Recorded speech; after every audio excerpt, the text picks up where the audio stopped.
والصلاة والسلام على سيد المرسلين وعلى آله وأصحابه أجمعين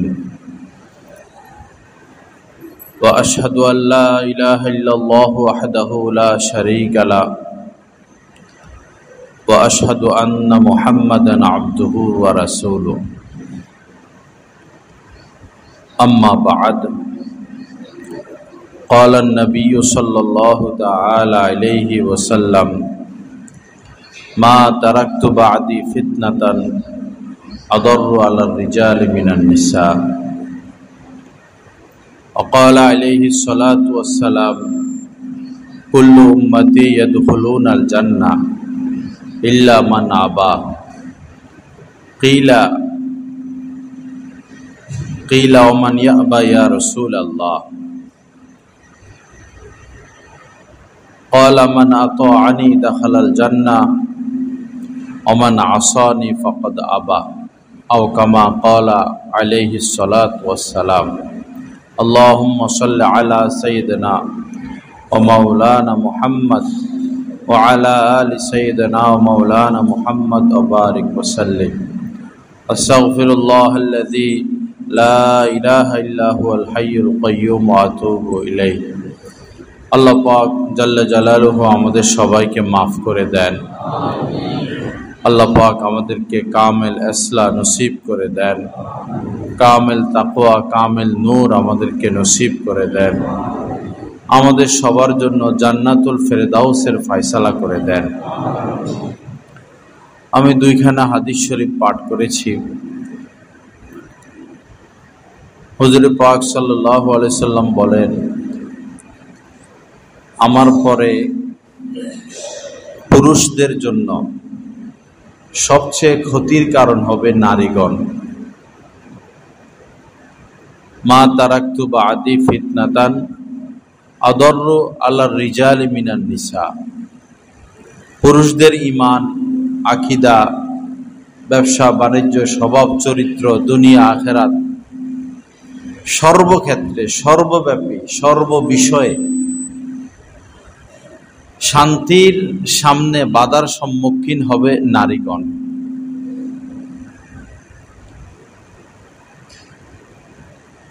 আল্লাহ রাসূল এমন ছিলেন যে সব কিছু বলে গেছেন, এমন কোনো বিষয় নাই যে নবীজি আমাদেরকে বলেন নাই, জানান নাই। নবীজি বলেছেন বুইস্তু মুআল্লিমান, আমি শিক্ষক হিসাবে প্রেরিত হয়েছি। আগ থেকে তিনি শিক্ষক, তার কোনো শিক্ষক নাই, তার শিক্ষক স্বয়ং আল্লাহ। তো এমন কোনো বিষয় নাই যে তিনি জানান নাই। তো পুরুষদের জন্য সবচেয়ে ক্ষতির কারণ সর্বদিক থেকে নারীগণ। আল্লাহ পাক আমাদেরকে বেঁচে থাকার তৌফিক দান করেন। হাদিস শরীফের মধ্যে এসেছে যে ইয়াকুম অদ্দুখুল আলান নিসা, অবশ্যই তোমরা নারীদের নিকট অর্থাৎ বিন নারী, পর নারী, বেগানা নারীদের নিকট গমন থেকে দূরে থাকো। যাদের সংস্পর্শে যাওয়া, বিনা প্রয়োজনে তাদের সাথে উঠা বসা করা, বিনা প্রয়োজনে তাদের সাথে কথা বলা, যেখানে তাদের আনাগোনা সেখান থেকে বিরত থাকা। আমাদের বাংলা ভাষায় বলে যে রাস্তা যদি পিছলা হয় তো হাতিও আছাড় খায়। রাস্তা যদি পিছলা হয়, কাদামাটি হয়, তো হাতি তো অনেক শক্তিশালী প্রাণী, সেও পিছলা খায় পড়ে যায়। যেখানে আপনি মনে করেন আপনি গেলে অ্যাক্সিডেন্টের সম্ভাবনা, বিপদের সম্ভাবনা, গুনাহ হয়ে যাবে, সেখানে আপনি কেন যাবেন? সেখান থেকে তো বিরত থাকা আমাদের জন্য জরুরি। কারণ পবিত্র কোরআনে মহান আল্লাহ বলেছেন যে ওয়ালা তাকরাবুল ফাওয়াহিশ, অশ্লীলতার ধারে কাছেও যেও না। যেটা অশ্লীল, সে অশ্লীলতার ধারে কাছে যেও না। তো যেখানে গেলে, যে স্থানে গেলে, যার কাছে গেলে, যাদের সাথে মিশলে বিপদের সম্ভাবনা একজন মুত্তাকি ব্যক্তিকে, একজন মুমিন ব্যক্তিকে এটাও ফরজ করতে হবে সে ওইখান থেকে দূরে থাকবে। কারণ আসল সম্পদ হচ্ছে তাকওয়া। আসল সম্পদ হচ্ছে তাকওয়া। তাকওয়ার বরকতেই মুমিন জান্নাতে যাবে। আর এই জান্নাত রব্বুল আলামিন বলেছেন উইদ্দাত লিল মুত্তাকিন, এই জান্নাতকে আমি প্রস্তুত রেখেছি মুত্তাকিদের জন্য। জান্নাত প্রস্তুত রেখেছি মুত্তাকিদের জন্য। উইদ্দাত লিল কাফিরিন, আর জাহান্নাম প্রস্তুত রেখেছি কাফেরদের জন্য। মৃত্যুর পরে দুই স্থান, এক হচ্ছে জাহান্নাম কাফেরদের জন্য, আর জান্নাত মুত্তাকিদের জন্য। মধ্যখানে যারা আছে পাপী তাপী, তারা তাদের পাপ হয় আল্লাহ মাফ করে দিবেন, অথবা পাপ হিসাবে তারা জাহান্নামে জ্বলতে হবে। বাকি কোনো মুসলমান স্থায়ীভাবে জাহান্নামে থাকবে না।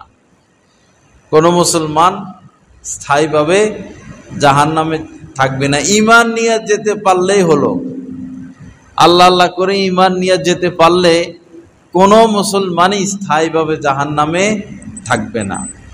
কিন্তু একদিনের জন্যও কি থাকা সম্ভব? এক ঘন্টাও কি জাহান্নামের আগুনে জ্বলা সম্ভব? জাহান্নামের আগুন দুনিয়ার আগুন থেকে 70 গুণ বেশি তেজি। দুনিয়ার আগুন থেকে 70 গুণ বেশি তেজ। দুনিয়ার আগুনেই তো 2-3 মিনিটের মধ্যে শেষ হয়ে যায়। কিন্তু সেখানে যখনই চামড়া পুড়ে যাবে, কাফেরদের চামড়া পড়ে যাবে, আল্লাহ পাক ওই চামড়ার পরিবর্তে, পোড়া চামড়ার পরিবর্তে নতুন চামড়া দিবেন। হযরত হাসান বসরি রহমতুল্লাহ আলাইহি বলেছেন, প্রতিদিন 70,000 বার এক একজন জাহান্নামীকে আগুনে জ্বালানো হবে। প্রতিদিন 70,000 বার এক এক জাহান্নামীকে আগুনে জ্বালানো হবে। বলতে দিলে যে জ্বলে শেষ হয়ে যায়, এইভাবে 70,000 বার জ্বলে শেষ হবে সে, আবার নতুন করে চামড়া তার শরীরে গজাবে। আল্লাহ আমাদেরকে হেফাজত করেন।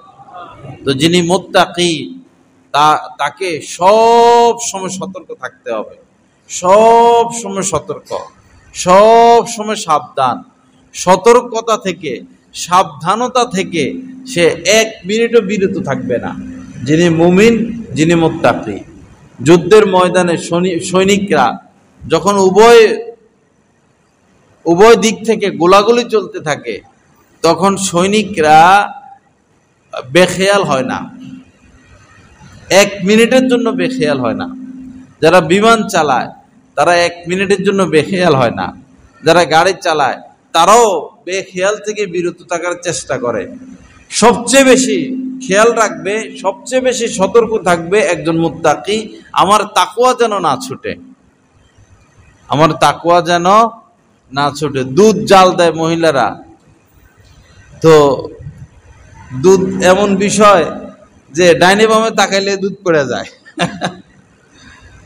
দুধ পাতিলার মধ্যে একটু একটু গরম হইতেছে, এখন যদি উনি ভাবে যে আমি একটু 1 গ্লাস পানি খেয়ে নেই, তা আয়সা দেখবে হয়তো দুধ শেষ। পাকঘর থেকে বের হওয়া তো দূরের কথা, ডাইনে বামে তাকাইলেও অনেক সময় দুধ পড়ে যায়। এত সতর্ক থাকতে হয়। রুটি জাস্ট সময় রুটি উল্টাইতে হয়, অথবা তাপা থেকে নিয়ে আসতে হয়। একটু দেরি করলেই, একটু আগে আনলে কাঁচা কাঁচা থাকে, একটু পরে আনলে পোড়া যায়। তো কতটা সতর্ক থাকতে হয়। হরিণ, জঙ্গলে যে হরিণ থাকে, এই হরিণের মধ্যে মৃগনাভি আসে। মৃগনাভি সবচেয়ে শ্রেষ্ঠতম সুঘ্রাণ। এই মৃগনাভি থেকে খুশবু তৈরি করা হয়। তো যখন কোনো হরিণের মধ্যে মৃগনাভি আসে, সে এটাকে তার শ্রেষ্ঠ সম্পদ মনে করে, সে আর ঘুমায় না। সে ভাবে যদি আমি ঘুমাই, অসতর্ক থাকি, কেউ এসে আমার মৃগনাভি নিয়ে যাবে। শিকারীরা জঙ্গলে যায়, মৃগনাভি খোঁজে, হরিণীকে ধরে তার থেকে মৃগনাভি নিয়ে নেয়। তো মৃগনাভি আসার পর এই হরিণ আর ঘুমায় না, একটু দাঁড়াইয়া থাকা বা কোনো রকম একটু ঝিমায় নেয়, আবার জেগে যায়। তার মৃগনাভি হেফাজতের ক্ষেত্রে। তো হরিণ যেভাবে তার মৃগনাভি হেফাজতের জন্য সর্বদাই সতর্ক অবস্থান অর্জন করে, প্রত্যেক মুত্তাকিকে এরকম সতর্ক থাকতে হবে আমার তাকওয়া যেন না ছুটে, আমার তাকওয়া যেন না ছুটে। কারণ তাকওয়া হচ্ছে সর্বশ্রেষ্ঠ সম্পদ। যখন এমন হয় যে দুইজন কথা বলতেছেন, দুইজন মানুষ কথা বলতেছেন, তো একজন হয়তো গীবত করবে, যে কোনো এক ব্যক্তিকে নিয়ে আলোচনা চলতেছে, এতক্ষণ ভালোই আলোচনা হলো, এখন ভিন্ন দিকে মোড় দিল, গীবত শুরু হবে। তো একজনে তো শুরু করবে, দ্বিতীয় জন তার কাছে মজা লাগা শুরু হয়, তার কাছে মজা লাগা শুরু হয়। এখনই তো ইমানের পরীক্ষা, এখনই তো ইমানের পরীক্ষা। যখন এই মানুষ ইফতার করে, পিপাসিত থাকে, ক্ষুধার্ত থাকে, সামনে সব খানা, তো খুব গরম ছিল, হয়তো সে সফর করছে, খুব বেশি পিপাসা, আজান দিল, শরবতটা মুখে নিল, এখন গিলবে, এখনই তো মজাটা তো এখনই। এই মুহূর্তে শরবতটা ফেলে দেওয়া অনেক বড় কঠিন বিষয়, কারণ মজা লাগা শুরু হয়েছে, জিহ্বার মধ্যে শরবত লাগছে। ঠিক তদ্রূপ যখন এক ব্যক্তি গীবতের কাছাকাছি, গীবত শুরু করবে, তার কাছেও মজা লাগে, কেমনে সে কথাটা শেষ করবে। আর যে শুনতেছে এত মজা লাগে, সে এত অপেক্ষায় থাকে যে বলে ফেলুক আমি শুনে ফেলি, বলে ফেলুক আমি শুনে ফেলি।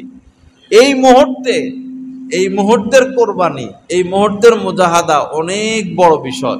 এই মুহূর্তে বলে দিবে, বন্ধু গীবত করো না, ভাই গীবত করো না। এই মুহূর্তে তাকে নিষেধ করা, এই স্বাদটা তো মাত্র শুরু হইল, এই স্বাদের মধ্যখানে বাধা দেওয়া হাজার হাজার নফল ইবাদতের চেয়ে উত্তম, হাজার হাজার নফল ইবাদতের চেয়ে এই মুহূর্তে তাকে বাধা দিয়ে দেওয়া অথবা নিজে চুপ হয়ে যাওয়া হাজার হাজার রাত্রি জাগ্রত থেকে নফল ইবাদতের চেয়ে উত্তম। এই বাধাটা দেওয়া অনেক বড় বিষয়। সাহাবায়ে কেরাম শুরুতে তো মদ হালাল ছিল, মানে হালাল ছিল বলতে হারামের আয়াত নাজিল হয় নাই। আরবরা পানি যেভাবে পান করে মদও এভাবে পান করত। তো যেই কাজের মধ্যে আরব জাতি বেশি লিপ্ত ছিল, সরাসরি এটা হারামের আয়াত নাজিল একটু পরে আল্লাহ পাক করতেন, তাদের মন তৈরি করতেন। সর্বশেষ যখন মদের আয়াত নাজিল হয়, 3টা আয়াত নাজিল হয়েছিল। শেষের আয়াত হলো ফাজতানিবুহু, যে এটার থেকে বিরত হয়ে যাও। তো যখন এই আয়াতে কারিমা নাজিল হয়, এমনও হয়েছিল যে কোন সাহাবী শরাবটা মুখে শুধু গিলবেন, অথবা ঠোঁটটা ভিজলো, জিহ্বাটা ভিজলো, গ্লাস হাতে, এখন শরাবটা গিলবেন, শুধু পান করবেন। এই মুহূর্তে কানে গেল যে মদ তো হারাম হয়ে গেছে। ঈমান তাদের এত মজবুত ছিল, রাসূলের সোহবতে থাকার বরকতে তাদের ঈমানের মধ্যে এত শক্তি ছিল, তারা ওই মুহূর্তে এই মুখের থেকে এই থুতু মেরে এই মদ ফেলে দিয়েছেন। আমরা হলে তো ভাবতাম যে একটু অন্তত খায়া লই, যা আর তো খাইতে পারবো না, আরাম হয়ে গেছে, এটা তো মুখে দিয়ে দিছি, একটু গিলে ফেলি, এতটুকু অন্তত গিলে ফেলি। কিন্তু সাহাবায়ে কেরাম যখনই কানে গেল যে মদ তো হারাম, এই অবস্থায় মুখ থেকে ফেলে দিচ্ছেন। সিরিয়া থেকে অনেকে মদ নিয়ে আসতো, মদের মটকা, বড় বড় মটকা, উটের গাড়ি, ঘোড়ার গাড়ি, গরুর গাড়িতে করে, গরুর গাড়ি না, উটের গাড়ি সাধারণত, এটাই তার ব্যবসা, এটাই তার পুঁজি, এটাই তার মূলধন, সব এখানে। যা টাকা ছিল এটা দিয়ে মাল কিনছেন, এখন মক্কায় এসে এটা বিক্রি করবে, তার ব্যবসায় এটা। এই মুহূর্তে কানে আওয়াজ গেছে যে মদ হারাম হয়ে গেছে। যে জিনিস হারাম তার বেচা কিনাও হারাম, যে জিনিস হারাম তার বেচা কিনাও হারাম। সিগারেট, ধূমপান, এটা তো এক সময় ওলামা ইকরাম মাকরুহে তানজিহি বলতেন, কিন্তু বর্তমানে তো সিগারেটের ক্ষতিটাই স্পষ্ট, এটার দ্বারা ক্যান্সার হয়। এজন্য এটাকে এখন মাকরুহে তানজিহি আর বলার সুযোগ নাই, এটা মাকরুহে তাহরিমি অথবা এটা হারামের পর্যায়ে। তো সিগারেট খাওয়া যেমন বড় অপরাধ, যে ভাইরা সিগারেট বেচা কিনা করেন আপনারা ওই একই অপরাধে লিপ্ত, বরং আপনাদের অপরাধ ডবল। আপনাদের অপরাধ ডবল। একটা অপরাধ হলো এই আপনারা বেচা কিনা করেন, একটা অপরাধ। আরেকটা অপরাধ হলো যে আপনারা তাদেরকে সিগারেট খাওয়ার বা ধূমপান করার সহযোগী হচ্ছেন, ব্যবস্থা করে দিচ্ছেন। আরেকটা অপরাধ হলো এই টাকাটা আপনারা খাচ্ছেন। আপনার পুরা মুদি দোকান, সকল দ্রব্যই হালাল, কিন্তু এই সিগারেট বেচা কেনার কারণে আপনার হালাল আয়ের মধ্যে একটা অবৈধ জিনিস ঢুকে গেল। এজন্য যারা আছেন, বিশেষ করে আমাদের মাদ্রাসার এরিয়ায়, আল্লাহর রাস্তে আপনারা হিম্মত করে ছেড়ে দেন সিগারেট বেচা কিনা, আল্লাহ বরকত দিবে। এক প্যাকেট সিগারেট বেচলে কি লাভ হয়? 1 টাকা না 2 টাকা আসে, 1 টাকা 2 টাকা আর কি। যদি আপনি 50 প্যাকেট বিক্রি করেন, নাহলে আপনি 100 টাকা পাবেন। 100 টাকা কি? সিগারেট বিক্রি করে 100 টাকা নেওয়ার চেয়ে আপনি বাটি নিয়ে বসেন, আপনারা মানুষ 2000 টাকা দিব, হালাল। কি করবেন আপনি? 100 টাকার লোভ ছাড়তে পারেন না, ভিক্ষাই করেন। 100 টাকা এত, নাহলে 200 টাকা আপনার আসবে। আল্লাহ আমাদেরকে সহি বুঝ দান করেন। এক ভদ্রলোকের সাথে দেখা, তো সে তার ছেলেকে মাদ্রাসায় পড়ায়, ছেলে হেফজখানায় পড়ে। তো হঠাৎ দেখা, বললাম তো কি করেন টরেন? পরে বলল সিগারেটের ব্যবসা করি। পুরো ব্যবসায়ী, এটা ডিলার। এখন এই টাকা দিয়ে যদি ছেলের মাদ্রাসার বেতন দেয়, ছেলেরে খাওয়ায়, ছেলে পড়বে কোরআন, কোরআন হলো পুরা নূর, তো হাফেজ কিভাবে হবে? হাফেজ হইলো এই কোরআন থাকবে কিভাবে? আগুন পানি কখনো যেভাবে এক হয় না, আগুন পানি কখনো এক হয় না, হয় আগুন থাকবে অথবা পানি থাকবে। হালাল আর হারাম, নূর আর অন্ধকার, গুনাহ আর নূর কখনো এক হয় না। হযরত মাওলানা আশরাফ আলী থানভী রহমতুল্লাহ আলাইহি বলেছেন যে এই ইলম ওই জিনিসকে বলে, ইলম ওই জিনিসকে বলে গুনাহ করার দ্বারা যেটা দূর হয়ে যায়। অন্ধকার বুঝার জন্য বলতেছি, অন্ধকার ওই জিনিসকে বলে আলো আসলে যেটা চলে যায়, বা আলো ওই জিনিসকে বলে অন্ধকার আসলে যেটা চলে যায়। যেমন রাত আসলে দিন চলে যায়, তো দিন আলো। তো হযরত বলেন ইলম ওই জিনিসকে বলে যেটা গুনাহ করার দ্বারা দূর হয়ে যায়। গুনাহ করলে, বিশেষ করে কবিরা গুনাহ করলে ইলম আর থাকে না, ইলম একটা নূর। তো ছেলে হাফেজ হচ্ছে কত বড় সফলতা, কত বড় সফলতা যে আপনার ছেলে হাফেজ হচ্ছে অথবা আপনার ছেলে আলেম হচ্ছে। এই ছেলের দিকে তাকাইয়া তো অন্তত আপনি আপনার আয় রোজগারটাকে স্বচ্ছ রাখবেন। আর যারা ফিলহাল এখনই সুদ থেকে বের হতে পারবেন না, কিন্তু সন্তান লালন, সন্তান তো আছেই, স্ত্রী আছে, পরিবার আছে, আল্লাহর রাস্তে পরিবারের মধ্যে আপনি হালালটা খরচ করেন। আপনার পরিবারে হালাল হারামে আপনার ব্যবসাটা, এখনই আপনি বের হতে পারতেছেন না, তো ঠিক আছে, অন্তত এতটুকু করেন, আল্লাহ পাকের সাথে একটা কমিটমেন্ট করেন, আল্লাহ আমাকে 3টা মাস সময় দেন, আমাকে 6টা মাস সময় দেন, আমি প্রতি মাসে এত এত এত এত করে করে বের হয়ে চলে আসব। আর এই ফাঁকে আপনার পরিবারের মধ্যে আল্লাহর রাস্তে পা দুইটা ধরে বলি হালালটা খরচ করেন, আয়ের হালাল অংশটা খরচ করেন। না হলে আপনার সন্তান জবাই করবো আপনারে, আপনার সন্তান আপনারা জবাই করবো, আপনি অপেক্ষা থাকেন। আল্লাহ সহি বুঝ দান করেন, আল্লাহ পাক আমাদেরকে হিম্মত দান করেন। হিম্মত করলে কি না হয়, হিম্মত করলে কি না হয়। হিম্মত তো করব। আস-সা'য়ু মিন্না ওয়াল ইতমামু মিনাল্লাহ, চেষ্টা এটা আমাদের দায়িত্বে, পরিপূর্ণতায় পৌঁছায়া দেওয়া এটা আল্লাহ পাকের দায়িত্বে। আস-সা'য়ু মিন্না, যে কোনো বড় বড় ধরনের অপরাধ বা বড় ধরনের কোনো নেক কাজ, এটা শুরু আমার দায়িত্বে, আমি শুরু করব হিম্মতের সাথে, আর পরিপূর্ণতায় পৌঁছায়া দেওয়া এটা আল্লাহর দায়িত্বে। আল্লাহ দেখবেন যে আরে বান্দা তো চেষ্টা করতেছে, দোয়া করতেছে, পারে না, বস আমি তারে পৌঁছায়া দেই, আমি তাকে পৌঁছায়া দেই। আল্লাহ পাক আমাদেরকে হিম্মত দান করেন, আল্লাহ পাক আমাদেরকে তৌফিক দান করেন। সবাই ইনশাআল্লাহ যারা আমাদের এই মসজিদের মুসল্লি, বছরে একবার কমপক্ষে উমরা করার নিয়ত রাখবেন, চেষ্টা রাখবেন। বছরে একবার অন্তত উমরা, বছরে একবার পবিত্র জায়গা থেকে ঘুরে আসা, এটা সোজা। সোজা কিভাবে? যে এভাবে সোজা, আমি চেষ্টা করব, আমি চেষ্টা করব, পোষায় দিবেন কে? আল্লাহ। চেষ্টা কিভাবে করব? যে একটা ওই যে বাজারে ব্যাংক পাওয়া যায় মাটির অথবা প্লাস্টিকের, একটা বড় সাইজের একটা নিবেন, অথবা ওয়ার্ডার দিয়ে একটা বানাবেন, কাঠ দিয়া ওয়ার্ডার দিয়া বানাবেন, বা যেমনি হোক, পরে এই চেষ্টা শুরু, প্রতিদিন হোক, সপ্তাহে হোক, মাসে হোক, কিছু কিছু রাখেন, যেটা আমার উমরার জন্য বা এটা আমার হজের জন্য। সপ্তাহে যদি 500 করে রাখা যায়, মাসে হবে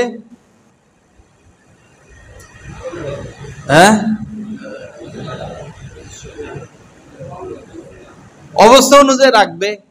কেউ 100 করে রাখবে, কেউ 200 করে রাখবে, কেউ 500 করে রাখবে, কেউ 1000 করে রাখবে। ধনী মানুষদেরও টাকা আলাদা আলাদা করা ভালো।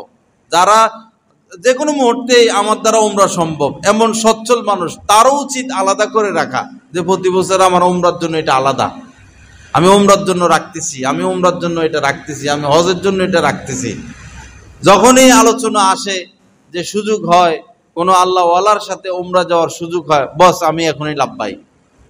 তবে একা একা হজে উমরা গেলে ওই পিছলা খাওয়ার সম্ভাবনা আছে।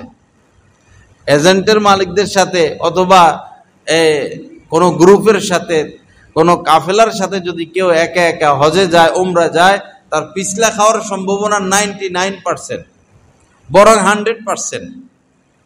পিছলা বলতে কুদৃষ্টির সম্ভাবনা, পিছলা বলতে এটা। সেখানে আল্লাহ পাকের পরীক্ষা, কাবার চত্বরে আল্লাহ পাকের পরীক্ষা, মক্কায় আল্লাহ পাকের পরীক্ষা, মদিনা আল্লাহ পাকের পরীক্ষা। সেখানে সবচেয়ে কঠিন যেটা, সেটা হলো নিজের নজরকে হেফাজত করা, সবচেয়ে কঠিন। যেহেতু ঈমান তাজা করার জন্য যাব, এজন্য পরীক্ষাটাও কঠিন। আল্লাহ পাক জাল্লা জালালু আমাদেরকে কবুল করেন, আল্লাহ পাক আমাদের সবার প্রতি মেহেরবানি করেন। তো বলতেছিলাম যে যিনি জান্নাত আল্লাহ পাক প্রস্তুত করে রেখেছেন মুত্তাকিদের জন্য, উইদ্দাত লিল মুত্তাকিন। তো একজন মুত্তাকি 24টা ঘন্টা সে সতর্ক থাকবে, 24টা ঘন্টা। ঘরে শুইছে তো লুঙ্গি পরা, যদি শুধু স্ত্রী বাসায় থাকে তাহলে ভিন্ন কথা, কিন্তু যদি বাচ্চা কাচ্চা থাকে, তখন লুঙ্গি তো হাঁটুর উপরে আনা যাবে না। তো এমনও বেশিরভাগ মানুষই এমন, লুঙ্গি ঘুমের মধ্যেও উপরে উঠলে খবর হয়ে যায়, ঘুমের মধ্যে নামাইয়া দেয়। বেশিরভাগ মানুষ এমন। আপনি ঘুমাইছেন তো আপনি সতর্ক থাকবেন যেন লুঙ্গিটা উপরে না আসে, কারণ আপনার বাচ্চা কাচ্চা, ছোট ভাই, বাবা আপনার রুমে যাওয়ার সম্ভাবনা আছে।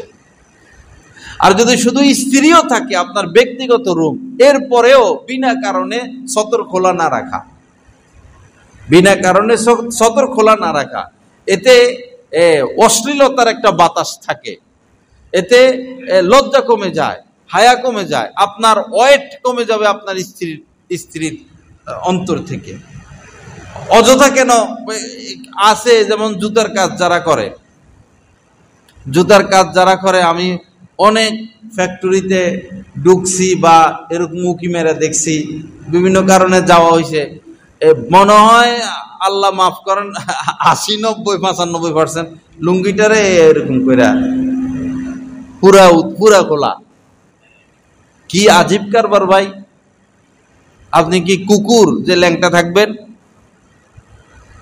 এদেরকেও তো কেমন যেন আল্লাহ পাক একটা পোশাক দিয়ে দিছেন, পুরো শরীরে পশম দিয়ে দিছেন, এটা এদের পোশাক। তাদের লজ্জাস্থানটা ভিতরে, এটা এদের পোশাক। আপনাকে তো আল্লাহ পাক লেবাস দিছেন, আপনি কেন লুঙ্গিটা এভাবে বসে কাজ করেন? সব ল্যাংটা, সব ল্যাংটা। এগুলো তো ল্যাংটার হুকুমে হাজার হাজার কবিরা গুনাহ হইতেছে। একজন আরেকজনকে দেখে কবিরা গুনাহ, নিজে কবিরা গুনাহ, ওর দিকে তাকা কবিরা গুনাহ, এর দিকে তাকা কবিরা গুনাহ। এজন্য যারা ফ্যাক্টরি চালান, আপনাদের প্রতি অনুরোধ, আপনারা তাদেরকে বুঝান যে এটা তো হারাম হচ্ছে, গুনাহ কবিরা হচ্ছে। লুঙ্গিটা একটু টাইনা দিলে তোমার কি এমন ক্ষতি হয়? কয়ের কি গরম লাগে? তো যখন এত বেশি গরম না, তখনও তো এরকমই থাকে। যখন গরম তখনও খুলে রাখে, যখন গরম না তখনও তো খুলে রাখে। জাহান্নামের গরম থেকে দুনিয়ার গরম বেশি না, এটা সামান্য। আল্লাহ হেফাজত করেন। আবার অনেক ভাইরা এমন করে, বাথরুমে একবারে পুরা এই উলঙ্গ হয়ে যায়। প্রয়োজনে উলঙ্গ হওয়া জায়েজ আছে, বা এমনও যদি কেউ উলঙ্গ হয়ে গোসল করে জায়েজ আছে, কিন্তু উচিত না।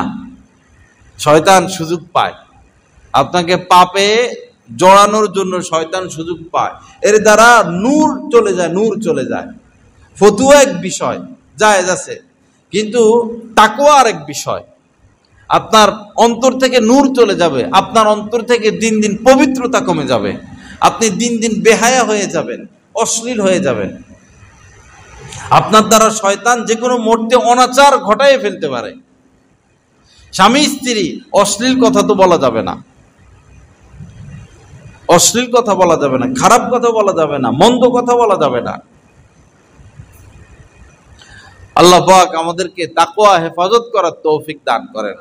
যখন 1 নম্বরের জন্য বসবো বা 2 নম্বরের জন্য বসবো, ছোট ইস্তেঞ্জা বা বড় ইস্তেঞ্জা যেটাই হোক, এই খামোখাই ওই সময় কাপড় দিয়া ছতর ডেকে রাখা। হাই কমোটে বসি বা লো কমোটে বসি, তখনও যেন উরু রান টান এগুলো কাপড় দিয়ে ঢেকে রাখবেন। জায়েজ, পুরো উঠা রাখা জায়েজ, কিন্তু নূর চলে যায়, অশ্লীলতা আসে, শয়তান সুযোগ পায়। এজন্য ঢেকে রাখবেন, যেন আপনার সতরটা আপনার নজরে না আসে। আর আশপাশ রাস্তাঘাটে বসলে তো আরো বেশি সতর্ক থাকতে হয়। তো একজন মুত্তাকি 24টা ঘন্টা সে সতর্ক থাকবে, 1 মিনিটের জন্য সে অসতর্ক হইতে পারবে না। ড্রাইভার সাহেব 1 মিনিট অসতর্ক হইলে বাস গাড়ি চলে দেবো খাদে, গাড়ি চলে দেবো এই সেই খালের মধ্যে, নদীর মধ্যে। অসতর্ক হওয়া যাবে না, মুত্তাকিকে 24 ঘন্টা সতর্ক থাকতে হবে। আল্লাহ আমাদেরকে তৌফিক দান করেন। আল্লাহ পাক আমাদের প্রতি মেহেরবানি করেন। তো যেটা বলতেছিলাম, যে যত বড় অপরাধে আপনি লিপ্ত থাকেন না কেন, যত বড় অপরাধে আপনি লিপ্ত থাকেন না কেন, আপনি যদি চেষ্টা করেন, মুক্ত হইতে চান, জাহান্নাম থেকে বাঁচতে চান, শান্তির জীবনে ফিরতে চান, আল্লাহর কসম, আল্লাহ পাকের পক্ষ থেকে আপনি 100% সহযোগিতা পাবেন। আপনি শুধু একটু হিম্মত করেন আর পাটা আগে বাড়ান। আপনি হিম্মত করেন, পাটা আগে বাড়ান, আল্লাহর সাহায্য শামিলে হাল অবশ্যই থাকবে। সেই ফুজাইল ইবনে ইয়াজ পৃথিবীর ইতিহাসে, ইসলামের ইতিহাসে অনেক বড় আল্লাহওয়ালা, অথচ ছিলেন ডাকাত। ছিলেন কি? ডাকাত। তাও স্বাভাবিক ডাকাত না, দুরন্ত ডাকাত। তার এরিয়া দিয়া রাত্রে তো দূরের কথা, দিনের বেলা মানুষ কাঁপতো ভয়ে। এটা ফুজাইলের এলাকা। অনেক সময় এই মা বাবা বাচ্চাদেরকে ঘুম পাড়ানোর জন্য বাঘ আসতেছে এরকম ভয় দেখা, এগুলা মিছা কথা। কিন্তু এগুলো মিছা কথা হয়, মিছা কথার মধ্যে সামিল হয়। হাসি ঠাট্টা স্থলে অনেক সময় মানুষ মিথ্যা কথা বলে বসে। তো ওই জামানার মহিলারা বাচ্চাদেরকে ঘুম পাড়ানোর জন্য বলতো যে ফুজাইল আসতেছে। বাচ্চারা ডরে ঘুমাইয়া যাইত। এরকম ব্যক্তি ছিলেন। তো সেই ব্যক্তি হিম্মত করে যখন পাপ বর্জন করলো, আল্লাহর পথে হাঁটলো, সে তো সাধারণ মুসলমান নয়, আল্লাহ পাক তাকে সিদ্দিকিনের মাকাম দান করছে। বহু আলেম উলামা তার কাছে বায়াত হইছেন। সাধারণ মানুষ তো আছে, আলেম উলামা যায় তার কাছে বায়াত হইছেন, এত উপরে উঠে গেছেন। তো ফুজাইল ইবনে ইয়াস যদি ফিরে আসতে পারেন, আমি আপনি কেন পারবো না? আমাদের বাধা কোথায়? ইয়া আইয়ুহান নাস মা গররাকা বিরব্বিকাল কারীম। মহান আল্লাহ বলতেছেন, হে লোকেরা, আমার হইতে তোমাদের বাধা কিসের? আমার হইতে তোমাদের বাধা কিসের? কি তোমাদেরকে বাধা দিচ্ছে? কি লোভ তোমাদের মধ্যে কাজ করতেছে? কোন কিসের আশায় তোমরা আমার থেকে দূরে সরে আসো? সন্তান যদি ভালোবাসার আশায় ভালোবাসা পাবে, মায়ের আদর পাবে, মায়ের ভালোবাসা, মায়ের আদর, মায়ের স্নেহের আশায় যদি অন্য মহিলার কাছে কাছে ঘুরে গাড়ে, যে এই মহিলার কাছে যাই, আমার প্রতিবেশী আমাকে তিনি মায়ের মতো আদর করবেন, আরেক মহিলার কাছে যায়, ওই মহিলার বাড়িতে ঘুরে গাড়ে থাকে, খায়, ঘুমায়, যে এই মহিলা আমাকে মায়ের আদর দিবেন, মায়ের ভালোবাসা দিবেন, কোনোদিন সম্ভব? সন্তান মায়ের থেকে দূরে থেকে মায়ের ভালোবাসা যেভাবে কোনোদিন পাবে না, প্রকৃত সুখ, প্রকৃত শান্তি, প্রকৃত আরাম আল্লাহ পাকের হওয়ার মধ্যে, আল্লাহর থেকে দূরে থেকে থেকে যদি আপনি সুখের আশা করেন, শান্তির আশা করেন, এই ছেলের অবস্থা হবে যে মায়ের কাছ থেকে দূরে থেকে থেকে মায়ের ভালোবাসা কামনা করে। ওই বান্দাও ওরকমই, যে সুখ চায় অথচ আল্লাহর কাছ থেকে দূরে দূরে। কখনো আপনি সুখ পাবেন না। বরং দিন দিন বিজ্ঞান যত আপডেট হচ্ছে, দিন দিন এগুলো আবিষ্কার হচ্ছে যে মূলত কোরআন সুন্নাহ মোতাবেক চলার মধ্যেই শান্তি। মূলত এখন অনেক এরকম ডাক্তাররা বাইর হয়েছেন যারা দিনদার ডাক্তার, তারা বলে যে সবচেয়ে বড় ওষুধ হলো আলহামদুলিল্লাহ বলা। টেনশন দূর করার সবচেয়ে বড় ওষুধ কি? আলহামদুলিল্লাহ বলা। এমন ভালো ভালো ডাক্তাররা বাইর হয়েছেন যারা আসলে ডাক্তার, তারা রিসার্চ করে দেখলো যে আসল চিকিৎসা তো হলো সুন্নতের মধ্যে, আসল চিকিৎসা তো হলো ইসলামের মধ্যে। আর আল্লাহ রাসূল হচ্ছেন সবচেয়ে বড় ডাক্তার, সবচেয়ে বড় বিজ্ঞানী। আল্লাহ পাক আমাদেরকে কোরআন সুন্নাহ মোতাবেক চলার তৌফিক দান করেন। এজন্য ইসলামের অধীন চলে আসি, ইসলামের অধীন চলে আসি। এত ওষুধ ইনশাল্লাহ খাওয়া লাগবে না, এত দুঃখ কষ্ট সহ্য করা লাগবে না। আল্লাহ পাক সুখ দিবেন, শান্তি দিবেন, দুনিয়াও দিবেন, আখিরাতও দিবেন। আগে আগে শুয়ে যাওয়া নবীজির সুন্নত, ভোর রাত্রে উঠে যাওয়া, ভোর রাত্রে উঠা। এই লোকের কখনো ব্রেন স্ট্রোক সে করবে না। যে ব্রেন স্ট্রোক হয়, তার কখনো ব্রেন স্ট্রোক হবে না। সে আগে আগে শুয়ে যাবে, ভোর রাত্রে উঠে যাবে,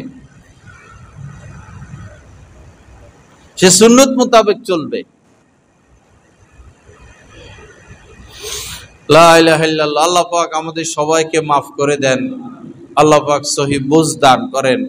তো তাকওয়ার হেফাজত, তাকওয়ার হেফাজত, হুদাল্লিল মুত্তাকিন, এত বড় কোরআন, 30 পারা কোরআন।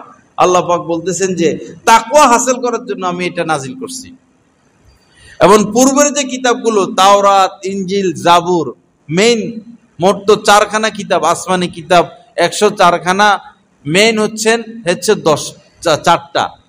সকল আসমানি কিতাব, কোরআন সহ সকল আসমানি কিতাব আল্লাহ পাক এজন্যই নাজিল করছেন যেন বান্দা কি হয়ে যায়? মুত্তাকি হয়ে যায়, তাকওয়া হাসিল করে। কিন্তু সেই তাকওয়ার ব্যাপারে আমাদের খোঁজ খবর কম, খুব কম। নামাজ পড়া দরকার, পড়ি, দাঁড়িয়ে রাখতে হয় রাখি, হজ করতে হয় করি, দান সদকা করতে হয় করি, দিনের কাজ করতে হয় করি, 24টা ঘন্টা তাকওয়ার উপরে থাকতে হবে, এই ফিকিরটা আসে না। পাশাপাশি আরেকটা বিষয় হইল মোহাব্বত। মোহাব্বত, আপনার মা বাবা আছে, আপনি আপনার মা বাবার সব জরুরত দেন, যা যা লাগে সব দিচ্ছেন, বেশি দিচ্ছেন, যা লাগে এর থেকে বেশি দিচ্ছেন, কিন্তু আপনি আপনার মাকে ভালোবাসেন না, মার কাছে যান না, মার সাথে বসেন না, মার সাথে কথা বলেন না, মার সাথে একটু হাসেন না, আপনার মায়ের ভিতরে আগুন জ্বলতেছে। যে ছেলের টাকা পয়সা দিয়ে কি করব, ছেলে তো, আমি তো ছেলের থেকে কোনো ভালোবাসা পাই না।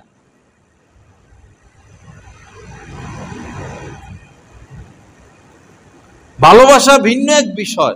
আল্লাহ পাক এই অন্তরের মধ্যে মায়ের জন্য ভালোবাসা রাখছেন, বাবার জন্য ভালোবাসা রেখেছেন, স্ত্রী সন্তানের জন্য ভালোবাসা রেখেছেন, বন্ধু বান্ধবের জন্য ভালোবাসা রেখেছেন, দিন আলেম ওলামার প্রতি ভালোবাসা রেখেছেন।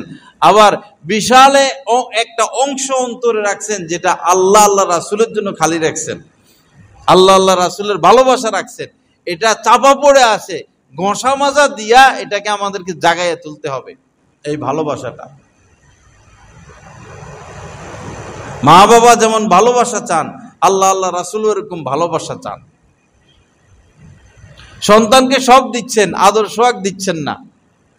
সন্তানের মন খারাপ যে অমুকের বাবা তার সন্তানকে কি আদর করে, অমুকের বাবা তার সন্তানকে কি ভালোবাসা দেয়, আমার বাবা তো আমাদেরকে আদর করে না, ভিতরে আগুন জ্বলে। অথবা আপনার সন্তান আছে, সন্তান দূরে দূরে থাকে, আপনার কাছে আসে না, আপনার কোলে আসে না, আপনাকে সময় দেয় না, দূরে দূরে থাকে। আপনার ভিতরে কিন্তু আগুন জ্বলতেছে যে সন্তান তো আমাকে ভালোবাসে না। এক ভৈরবের এক লোক আমেরিকা থাকে, ডাক্তার মানুষ, টাকা পয়সার কোনো অভাব নাই, তো মেয়ে নাই, ছেলে, 3 ছেলে, এখন অবসরপ্রাপ্ত। পরে কাঁদতেছে, একদিন মন খুব খারাপ, বলতেছে যে হুজুর আমার তো কোনো কিছুর অভাব নাই, একটাই অভাব যে আমার ছেলেরা আমাকে মহব্বত করে না, ওরা ওদের মাকে নিয়েই থাকে, আমার কাছে আসে না, আমার সাথে বসে না, আমারে ওরা মহব্বত করে না, ওরা ওদের মাকে মহব্বত করে। আবার বলতেছে যে হায়রে, বলতেছে যদি মেয়ে থাকতো হয়তো আমার মেয়েটা আমাকে একটু ভালোবাসতো। দেখুন এই শেষ বয়সে তার কোনো কিছুরই অভাব নাই, অভাব শুধু এটা যে তার সন্তানরা তাকে ওরকম ভালোবাসে না। তো আমাদের যাদের মা বাবা আছে, বিশেষ করে বয়স হয়ে গেছে, তাদেরকে ভালোবাসা চাই। খাওয়ার সময় ফোন দিয়া মা তুমি খাইছো কিনা, যদি দূরে থাকেন, একসাথে খাইতে বসছেন, পাতের মধ্যে তরকারি দিলেন, ভাত দিলেন, ঝোল দিলেন, আর একটু খান মা, আপনি কি পছন্দ করেন, কি বাজার করতাম, মায়ের সাথে বসা, মায়ের সাথে গল্প করা, মাকে নিয়ে বেড়াইতে যাওয়া, মায়ের যারা রিলেটিভ তাদের সাথে সম্পর্ক রাখা, মহব্বত রাখা, বাবার যারা বন্ধু বান্ধব তাদের সাথে ভালো আচরণ করা। আপনার বাবাকে আপনি খুশি করলেন যে কোনো ভাবে, তিনি খুশি হইল।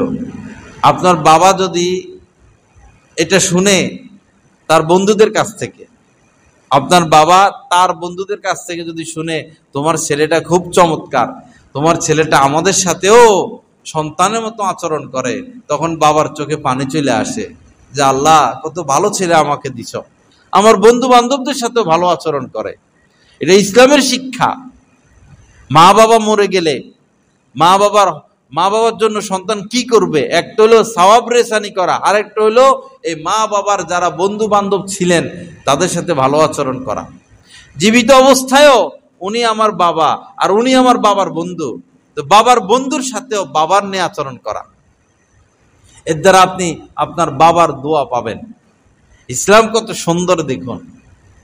চাচা বাবার ন্যায়, নবীজি বলেছেন চাচা বাবার ন্যায়। কিন্তু সম্পদের জন্য চাচার গলা টিপে ধরে। আপনি আজ সম্পদের জন্য আপনার চাচার গলা টিপে ধরছেন, অপেক্ষায় থাকেন আপনার ভাতিজারা আপনার ধরবে, অথবা আপনার সন্তানে আপনার গলা টিপে ধরবে। কেউ কোনোদিন সম্পদ কামাইয়া তৃপ্ত হতে পারে নাই, এই আগুনে জ্বলে সম্পদশালীরা। সম্পদশালীদের যে আগুন ভিতরে, তার মধ্যে উল্লেখযোগ্য তৃপ্ত হতে পারে না। খাইয়া দাইয়া তো মানুষ তৃপ্ত হয়, পরে আর খাইতে চায় না, ভাই আর দিও না, আর দিও না। এই সম্পদ কামাইয়া কেউ তৃপ্তি অর্জন করতে পারে না। এটার পিছনে ঘুরতে ঘুরতে ঘুরতে ঘুরতেই একদিন হাসপাতালে শেষ নিঃশ্বাস ত্যাগ করে। শেষ, ব্যাংকের টাকা ব্যাংকে পড়ে রইল। বহু মানুষ তো শুধু বিদেশে পাঠায় টাকা, দেশে রাখে না, পাঠাইতে আছে। আসলে অসুস্থ, মানসিক অসুস্থ, হক্কানি আলেম ওলামার সোহবত পায় নাই। এই টাকা সে খরচও করবে না, দরকারও নাই। তার সন্তানরাও খরচ করবে না, শুধু জমাইতেছে, শুধু বিদেশে পাঠাইতেছে। কিসের জন্য ভাই? কি করবেন? আহা, বাংলাদেশ ছাড়া বিশ্বের মধ্যে এরকম কোন রাষ্ট্র নাই যে দেশের মানুষ দেশকে ভালোবাসে না, আর দেশের মানুষ বিদেশে সব সম্পদ পাঠাইয়া দেয়। আমেরিকার লোক তাদের সম্পদ তারা তাদের দেশে রাখে, ব্রিটেন তাদের সম্পদ তারা তাদের দেশে রাখে, ইন্ডিয়া তাদের সম্পদ তারা তাদের দেশে রাখে, বিদেশের কোনো জিনিস তারা ব্যবহার করে না, গাড়িটাও বাইরের ব্যবহার করে না, নিজেদের সম্পদ নিজেদের দেশে রাখে।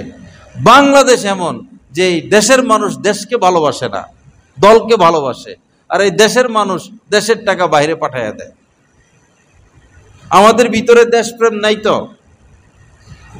আপনারা যারা আছেন আপনারা দল ভালোবাসেন, দলের লোককে ভালোবাসেন, আপনারা কেউ দেশকে ভালোবাসেন না। দেশকে ভালোবাসার লোক বাংলাদেশে নাই।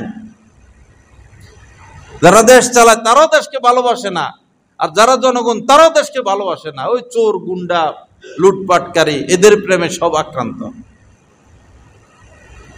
কোনদিন এই দেশের উন্নতি হবে না যতক্ষণ না আমরা দেশকে ভালোবাসবো এবং সৎ লোককে লিডার বানাবো। সৎ লোককে লিডার, আলেম শর্ত না, সৎ লোক শর্ত। মেম্বার হবে সৎ লোক, চেয়ারম্যান হবে সৎ লোক, এমপি হবে সৎ লোক, মন্ত্রী হবে সৎ লোক, ওসি হবে সৎ লোক, ডিসি হবে সৎ লোক। তখন দেশের উন্নতি হবে। আমরা তো কালো জাদুতে আক্রান্ত, কালো জাদু। বাঙালিরা সব কালো জাদুতে আক্রান্ত, দেশের ভালোবাসা নাই। অসৎ লোককে ভালোবাসতেছে, পাপী লোকদেরকে ভালোবাসতেছে, লুটপাটকারীদেরকে ভালোবাসতেছে। ভোটও দিবে সবাই। আমরা যত বলি পাগলের মতো, জাগা মতো হেরা হেদের ভোট দিয়ে দিবে।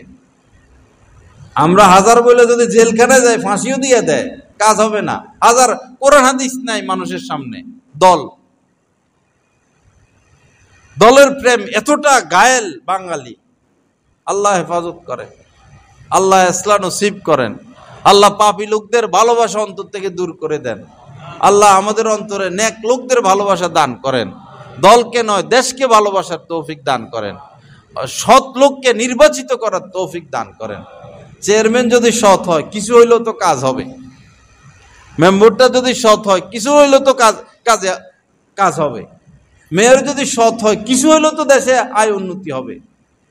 সবে যদি লুটপাটকারী, সিন্ডিকেট, জমি নিয়ে ধান্দা, রাস্তা নিয়ে ধান্দা, এমনে খায় হেমনে খায় অমনে খায়, সবই যদি একবারে মেম্বার, চেয়ারম্যান, এমপি, মন্ত্রী, সচিব, একবার গোড়া থেকে আগা থেকে গোড়া সব যদি লুটপাটকারী হয়, আল্লাহর রহমতে এই দেশ চলতেছে। আসলে এই দেশে বড় বড় কিছু আউলিয়া একরাম শুয়ে আছেন, এবং এই দেশে নিষ্পাপ বাচ্চারা ভোর রাত্রে 3টা-4টা বাজে উঠে এই নিষ্পাপ বাচ্চারা কোরআন তেলাওয়াত করেন। কিছু নেককার মানুষ আছেন, কিছু পর্দা করে এরকম নেককার নারী আছেন। এদের বরকতে দেশ আছে, আমাদের বরকতে এই দেশ টিকা নাই। আরো আগে এটা লুটপাট হওয়ার কথা, মানে একবারে শেষ হয়ে যাওয়ার কথা, দুর্ভিক্ষ হয়ে সব ধ্বংস হয়ে যাওয়ার কথা। আমাদের সবচেয়ে বড় অপরাধ, আমরা পাপীদেরকে ভালোবাসি, পাপীদেরকে ভালোবাসি। আল্লাহ হেফাজত করেন, সহি বুঝ দান করেন। হাদিস শরীফের মধ্যে এসেছে হযরত আব্দুল্লাহ ইবনে মাসউদ রাদিয়াল্লাহু তাআলা আনহু থেকে, নবীজি বলেছেন, বনি ইসরাইলে পদস্খলন কখন থেকে? বনি ইসরাইল তো শক্তিশালী, তাদের এই বংশে আল্লাহ পাক হাজার হাজার নবী রাসূল পাঠিয়েছেন। হযরত ইউসুফ আলাইহিস সালাম, হযরত মুসা আলাইহিস সালাম, হযরতে ঈসা আলাইহিস সালাম, হযরতে ইয়াকুব আলাইহিস সালাম, হযরতে দাউদ, হযরতে সুলাইমান, হাজার হাজার নবী রাসূল বনি ইসরাইল বংশে পাঠাইছেন। তো তাদের এই বংশে পদস্খলন, বিপর্যয় কখন থেকে শুরু হয়? নবীজি বলেছেন যে লোকজন চলাফেরা হয়, দেখা সাক্ষাৎ হয়, তো কাউকে পাপ কাম করতে দেখে, সে পাপে লিপ্ত, তো বলে যে আল্লাহকে ভয় করো, পাপ ছেড়ে দাও, এটা এই কাজটা বৈধ না, এতটুকু বলে। পরের দিন আবার তাকে ওই পাপ কাজই করতে দেখে, তো পরের দিন আর বলতো না। প্রথম দিন নিষেধ করতো, পরের দিন আর নিষেধ করতো না। তো নিষেধ তো করতো না, বরং করতো কি, তাদের সাথে উঠা বসা ঠিক রাখতো, পাপীদের সাথে উঠা বসা ঠিক রাখতো, চলাফেরা ঠিক রাখতো, কথাবার্তা ঠিক রাখতো, লেনদেন ঠিক রাখতো। এইভাবে পাপীদের সাথে উঠা বসা, এক পক্ষ পাপ করে এক পক্ষ পাপ করে না, কিন্তু সম্পর্ক ঠিক আছে। তো অনেকদিন যাওয়ার পরে আল্লাহ পাক উভয়ের অন্তরকে সমান্তরাল করে দিলেন, সমান সমান করে দিলেন। পাপী আর নেককারদের অন্তর সমান সমান করে দিলেন। ফলে কি হলো? পাপী নেককারদের অন্তর থেকে পাপের প্রতি যে ঘৃণা, এটা দূর হয়ে গেল। যেমন আমাদের দূর হয়ে গেছে। নিশ্চিত জানি এই লোকটা অপরাধ, লুটপাটকারী, তারপরে তাকে ভালোবাসি। এত নিচে আমাদের ইমান, আমাদের ইমান এত নিচে।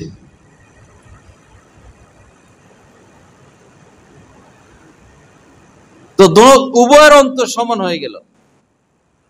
পরে উঠা বসা ঠিক আছে, অন্তর সমান। তাদের অন্তরে এক পক্ষ পাপ করে যাচ্ছে, আরেক পক্ষের অন্তরে পাপের প্রতি ঘৃণা নাই। আস্তে আস্তে এই নেককাররাও পাপ করা শুরু করে দিল। এক পর্যায়ে তাদের উপর বিপর্যয় চলে আসলো। একটু অপেক্ষা থাকেন, বাংলাদেশের অবস্থা এই গাজা, এই আরাকান, এই কাশ্মীরের চেয়ে যদি নিচে না যায়, একটু অপেক্ষা করেন, দেখেন না কি হচ্ছে সামনে। আলেম ওলামা সতর্ক করে যাচ্ছেন, বিপদ আসলে আমিও শেষ হব, আপনিও শেষ হবেন। কান্নাকাটি করব, দোয়া মোনাজাত করব, কাজ হবে না। এমনি জবাই করতেছে ইয়ারে কি রোহিঙ্গাদেরকে 2 দিন আগে দেখলাম, জীবন্ত মানুষকে জবাই করতেছে, এরকম করে ঘাই মারতেছে। মরার পর্যন্ত ঘাই মারে, চোখে ঘাই মারে, পেটে ঘাই মারে। আচ্ছা মারে ফেলবি, গুলি করে মারে ফেল। এখান দিয়ে ঘাই মারে, এখান দিয়ে ঘাই মারে, ওইখান দিয়ে ঘাই মারে। রোহিঙ্গাদের অবস্থা খুব মজবুত ছিল এই বার্মার মধ্যে, সবচেয়ে সম্মানিত ছিল এই রোহিঙ্গারা। যখন আমল ছাড়া দিছে, আজ তাদের এই অবস্থা।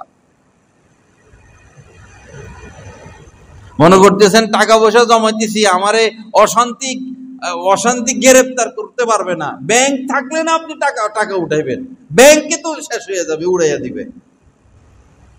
টাকা তো এটা হাওয়া, টাকা পয়সা এটা হাওয়া, ব্যাংক ব্যালেন্স এটা হাওয়া, জল্পনা কল্পনা। সাবধান হই সবাই, অসৎ লোকের মহব্বত ছেড়ে বাদ দেই, দলের মহব্বত বাদ দেই, দেশকে ভালোবাসি, নেক লোকদেরকে ভালোবাসি, নেক লোকদের সাথে উঠা বসা করি, অসৎ লোকদের সাথে উঠা বসা বন্ধ করে দেই, সম্পর্ক বন্ধ করে দেই। অসৎ কাজ দেখলে নিষেধ করি, সৎ কাজের আদেশ, অসৎ কাজের নিষেধ, দোনোটা। সৎ কাজের আদেশ, অসৎ কাজের নিষেধ উম্মতে মুহাম্মাদের গুরুত্বপূর্ণ যে দায়িত্ব। সৎ কাজের আদেশ, অসৎ কাজের নিষেধ, একটা না। শুধু সৎ কাজ করব, অসৎ কাজের আদেশ করব, অসৎ কাজের নিষেধ করব না, এটা না। সৎ কাজের আদেশ, অসৎ কাজের নিষেধ, দোনোটা উম্মতে মুহাম্মাদের গুরুত্বপূর্ণ বৈশিষ্ট্য। এটা যদি ছেড়ে দেন আর অসৎ লোকদেরকে ভালোবাসতে থাকেন, এভাবে অপেক্ষায় থাকেন, আর যেভাবে বেপরদা, আর যেভাবে সুদ আর ঘুষ, বিপদ একদম মাথার উপরে, বিপদ একদম মাথার উপরে। আল্লাহ সহি বুঝ দান করেন, আল্লাহ আমাদেরকে নূর দান করেন, হেদায়েত দান করেন, নেক জিন্দেগি নসিব করেন। ওয়া আখিরু দাওয়ানা আলহামদুলিল্লাহি রাব্বিল আলামিন ওয়া সাল্লাল্লাহু আলা নবিয়িল কারীম।